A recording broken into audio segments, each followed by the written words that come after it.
I want to talk about something that happened today when I was on the Kwame Brown Bus Life panel.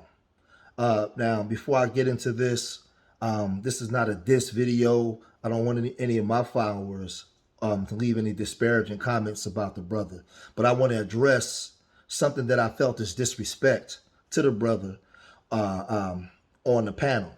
You know, we were having a conversation about the black community and the black family, and getting into how to build and fix things.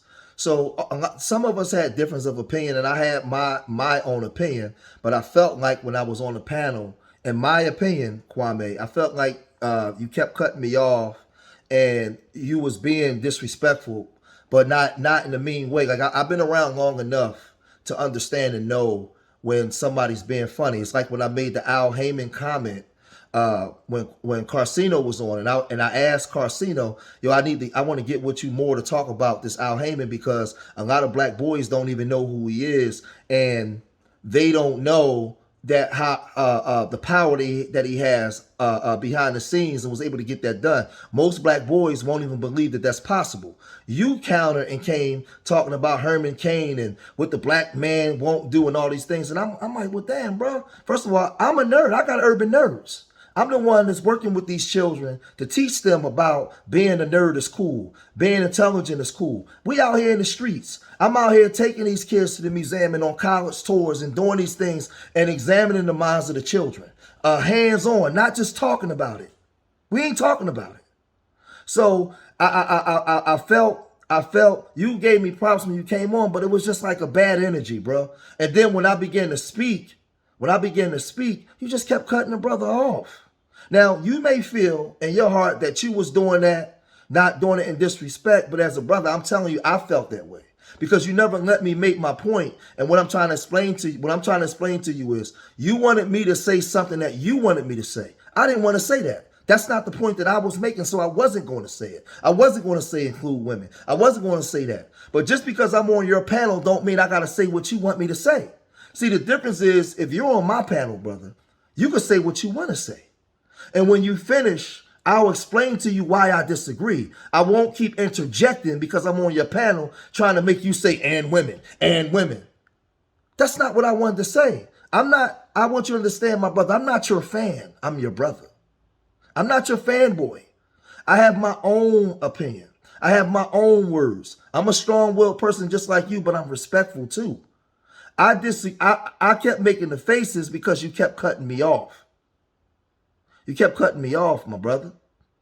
So what I was trying to lay out, I've been in these spaces with these manosphere talking points and understanding the woman and all these things. But the part that you was missing, my brother, was our women don't belong to us. Now, I've done videos all on my channel. Women cheat too. If you check that out, you can look at it. I've done videos explaining the disruptive behaviors of the black woman in the black community. I've done videos why I'm against the gender war, explaining some of the things that our sisters do. I've done this video, sleeping with other women's men. Yes, I've done that too, right? I've also done casual sex in the black community with no accountability. I've also done toxic feminist women that disrespect other black women. Now, I've talked about the casual sex in the black community with no accountability that's destroying our communities, right? And I was trying to explain how our women don't belong to us. We don't have institutions that when our women get up and go to work, they go to work for our institutions where we have control of them. Our women belongs to the system. They go work for the white man. If they want housing or welfare, they get it from them. We give our, the only thing we really give our women, we could try to give them is love and penis. We don't have institutions set up that produce our own children. So I even went as far as to stop saying the boys and start saying children. But I only said boys because my main focus is on boys. And the reason why it's on boys, because I understand the argument, Kwame. I teach that young men, the seed that they carry is sacred. And if you teach them that that's sacred, they won't run around planting their seeds everywhere. And if they do, they be more inclined to stick around because they respect themselves and the seed. They understand protection.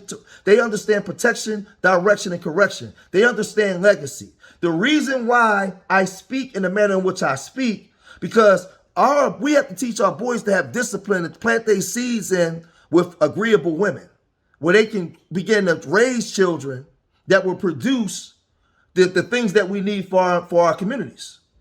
We're just dropping seeds anywhere, but we're dropping seeds in a lot of women that hasn't been taught to be wives. I understand what's going on in the community. I understand the dysfunction of our communities. But the only people that's going to fix our communities is men, the black man. The black man got to fix his problem. Because it's obvious that you was triggered, my brother, by what I said, because I wasn't including the women. And I wonder where that comes from. I wonder where that pain comes from. But I'll digress, because I get it. I went through some of the same things you went through, brother. That's why I'm speaking in the manner in which I'm speaking. I'm telling brothers, we're disgruntled with certain things that we see going with our women. So as leaders and as producers, we have to want for your brother what you want for yourself, build as black men to produce the reality that we want. But it first start with dick discipline and loving yourself enough to plant seeds in agreeable women to build the communities you want. You can't fix this dysfunction as long as the system is in place. It's impossible. So another thing that you spoke on was the fact, when I spoke about the foundation, you went along to say, you said, brother, and I'm not misquoting you. I said, I said a lot of us, we believe the lie. We believe the lie. We believe what the white man said. Everything that the white man said about us, we say it to each other, and then we run over there and live in their communities. I never talked about entertainers and all that kind of stuff. I spoke about our best, the best of our people, owning the real estate in the communities that we live in. You don't have to live there, but if you own the real estate there, you control the local laws. You control the mayor. You control the state representatives and the different things of people that I walk with. As you can see, I walk with the mayor. I walk with the district attorneys.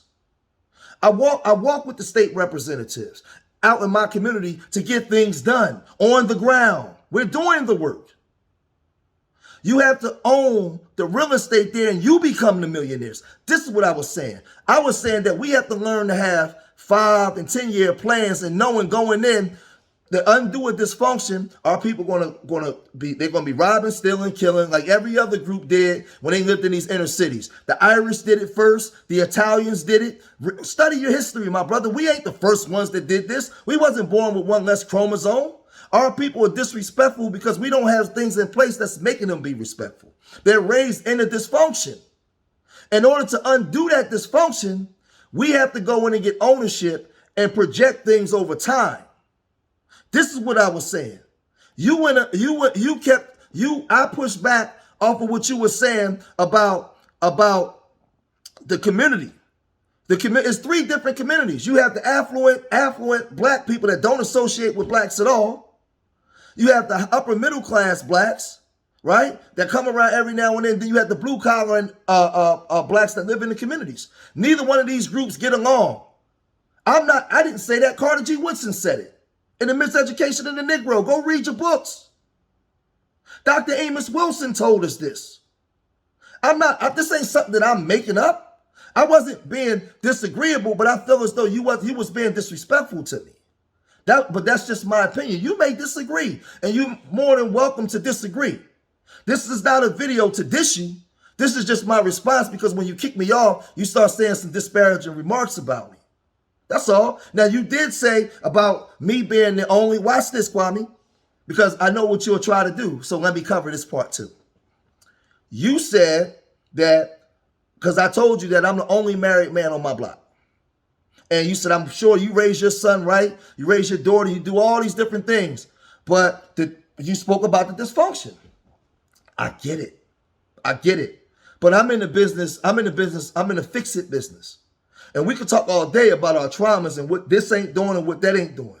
But if men are disgruntled with the way the system is going, the way our women are, then we got to fix the problem. And the reason why I show my wife and my children and my work, because I want to show black men that it's possible to be done. It's not impossible. I have an agreeable woman. There's thousands of agreeable black women that you can plant your seeds in. But a lot of us are still plantation fucking. We having casual sex with no accountability. I'm not exempting the women. But what I've been saying is, I don't really talk to women too much. I talk to the men. We got to change our own situations because we ain't got no friends. We ain't got no friends. We ain't got no friends so much that when I'm out in the streets, I don't just say it to our people, I tell it to the white folks too. Check this out. Black culture. Nigga culture. It's not black culture. You know who the first niggas was in this country? White people. They was the ones doing drive-bys. They was the ones hanging people. They was the ones putting people on plantations. It wasn't us. They told you was a goddamn nigga and put you in prison for the same shit they did to us. And made it a multi-billion-dollar. So all I'm saying, my brother, is I love our people just as much as you do. But I don't believe the lie. I understand our people are toxic and disrespectful and all these different things. But so is every other group. And it took them time to redevelop their people. But those other groups still can pass for white as well.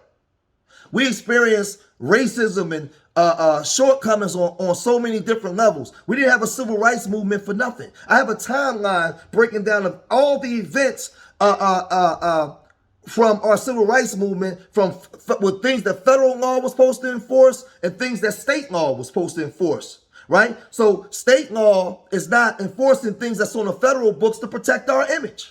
We still have small hats making millions of dollars based off of our image, which under the Civil Rights Act of 57 shouldn't be happening. Our image should be protected, and the Civil Rights Act of 1875. Our image is supposed to be protected. No other group should be making money off of our dysfunction. But we can't do it. We can't speak about them small hats, but they can speak about us. So there's things happening on many different levels. So when I speak now, I speak from that aspect of it. Most black boys don't know we invented ice cream. They don't know who Charles Henry Turner is. They don't know who St. Elmo Bradley is or Dr. Leonidas. They don't know this. That's our job. So when I mention Dave Stewart, which is a black billionaire, most young black boys don't know who they are, but they know the ratchet and the rappers and stuff in our communities. Because we have normalized casual sex and a normalized death culture that goes on in certain portions of our community. And because of that, we don't produce the young men that will have high standards and will be able to meet the requirements of fixing the community. Because it's going to take men to fix our communities. Yes, we're going to need agreeable women. But as men, if you can see that there's a problem and you're disgruntled, I hear all the talking points. Then as men, we're going to have to sit down and say, yo, this is the game plan. This is what we're going to do. Because most of these women, you ain't going to be able to get on board. They belong to the system, brother. You wasn't telling me nothing I knew, but I don't have to say what you want me to say. I'm going to say what I want to say. I'm going to make my own points. I'm a strong-willed brother too. I don't work for you. You don't get to keep cutting me off and saying, well, say women. No, I'm not going to say that. I'm going to say what I want. And the thing is, I should be entitled to say what I want. And if you disagree, then we talk about it. But to keep cutting me off and interjecting when I'm speaking, come on, bro, that's not respectful. That wasn't respectful. I'm out there with the bullhorn, with the signs, out in the streets, up at the schools, sitting with the police officers and the military guys with these kids. I'm doing that. I'm taking the young girls to different programs and stuff. I'm doing it. I'm not talking about it. So when I get on there and I make my talking points, I make my talking points based off my life, what I do. So when you cut me off, what I'm saying is, if you can tell me, yo, George, I watch your stuff, I took that as disrespectful because you know what I do. You know what I do. And I'm not holding everything at the feet of the man, but what I'm saying is, if we're disgruntled about a problem, it's going to be up to us to fix it. So what I'm saying, again, the best of every group, the best of every group build communities. They build communities. And in our communities, and lastly, what I wanted to speak on, lastly, When you talked about the foundation, brother, you spoke about the dysfunction and the disrespect. You can't speak about that in one breath and then come and say it starts with the foundation. The reason why I said that respectfully was our foundation is already fractured and dysfunctional. So what happens is those of us that's in the know, that have the means, we got to go in and take the community back. We got to buy up all the real estate, get the stores, get them insured. We gotta get money to invest in our own politicians, our own local politicians, and take control of the zoning laws and take control of all the laws within the local municipalities we live in. We got to do that because there's no reason why we're not gentrifying our own communities. If you can articulate out your mouth that these kids are disrespectful, the women not listening, the ones that are on board, we have to go. And we watching these immigrants come and become millionaires in communities that we live. That's supposed to be our money. We're supposed to go and get that. And have a 20-year plan of saying the first 4 or 5 years they're going to be tearing up our stuff. But we're going to re-gentrify our own communities. We got millionaire basketball players like you. We got lawyers, judges, doctors. We got regular working people. We got thousands of people on the ground doing work that don't get shine and don't get seen. I work with them. That's doing the work. We have the know-how to get our job, to get everything done. I told you, brother, we voluntarily give our children over to the dominant society for them to create multi-billion-dollar industries. And then we turn around and complain. We go to their schools. Every black boy came out of a womb of a black woman.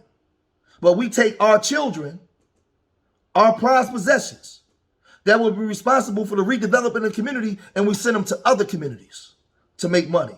So now the children are disrespectful because they don't see anything that's relevant to themselves. So they've been conditioned and taught to be subordinate to everybody else. So when you kept interjecting and cutting me off, trying to make me say something that I didn't want to say, I took that as disrespect. Because I'm out here doing real work, and I expect to get the same respect that you would. I would have never cut you off. I would have let you say what you wanted to say, and then we'd have had a discussion about it. I would have never kept interjecting. I would have never disrespected you like that. And I'm still not even mad at you to the point where I want to disrespect you. I'm just speaking to you as a man. I wasn't well, you know what? Yeah, I am emotional when it comes to my people. But so are you. We're both emotional. And guess what, Kwame? That's all right. It ain't nothing to shame. I'm not ashamed of being emotional. But I don't like to be disrespected. You mentioned the thing about Herman Cain. My organization is called Urban Nerds, brother. That's what I talk about. That's what I teach. That's what I go into the prisons and teach. So all I'm saying is, man, we gotta learn to show each other a little more respect just because we disagree. I'm not the guy that's coming out here to attack you, man. But I don't have to say what you want me to say. That's never going to happen. And I'm entitled that right. So that's all I wanted to say. I'm going to cut this video short here. Like I said, guys can go back and they can watch the tape. I was saying what I was saying. I get a little turned up. I got a little upset. But I was upset because you kept cutting me off. Just because you disagreed with my point. That's it. That's it. I love you, brother. I ain't got nothing really against you like that. But, you know, that's all I wanted to say. But I want my people, don't leave any disparaging comments because I'm not beefing with Kwame. This was just a response to the way I feel like I was treated when I was on this panel today. All right, so remember, I love y'all. Make sure y'all hit that like button. Remember, I love y'all. Till the next time. Peace.